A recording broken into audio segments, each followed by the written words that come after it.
చాలా మంది అంటూ ఉంటారు, దేవుడు నా పైన ప్రేమను చూపించట్లేదు, అసలు ఏది దేవుడి ప్రేమ కనిపించదే అని అంటూ ఉంటారు.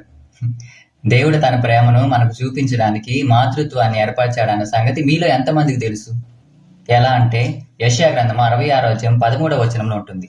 తల్లి తన కుమారుని ఆదరించినట్లు నేను మిమ్మల్ని ఆదరిస్తానని చెప్పి దేవుడు అంటున్నాడు. ఇదే మన తల్లి ప్రేమ, క్షమించే ప్రేమ, నిరంతరం ప్రార్థించే ప్రేమ. తల్లి విశ్వాసము, ప్రార్థన పిల్లల జీవితాన్ని మార్చగల శక్తిగా మారుతుంది. ఒక తల్లి ఎప్పుడు ఒంటరి కాదండి. ఆమె ప్రార్థనలు హన్నా ప్రార్థనల వలె దేవుని సింహాసనాన్ని తాకుతాయి. ఆమె కన్నీళ్లు మరే పెట్టిన మొరవలే ఆకాశాన్ని కదిలిస్తాయి. అందుకే సామెతల గ్రంథం 31 ఇలా ఉంటుంది, ఆమె ధన్యురాలు అని పిలుస్తారు. కాబట్టి మనం తల్లిని ఈ మాతృ దినోత్సవం రోజునే కాదు, ప్రతిరోజు గౌరవించవలసిన వారమై ఉన్నాము. ఆమె ప్రేమకు కృతజ్ఞతలు చెప్పవలసిన వారమై ఉన్నాము. ఆమె కోసం దేవునికి ధన్యవాదాలు చెప్పుకోవాల్సిన వారమై ఉన్నాము. తల్లి, మీరు దేవుని వరం మాకు, మీరు ఒక ఆశీర్వాదం మాకు.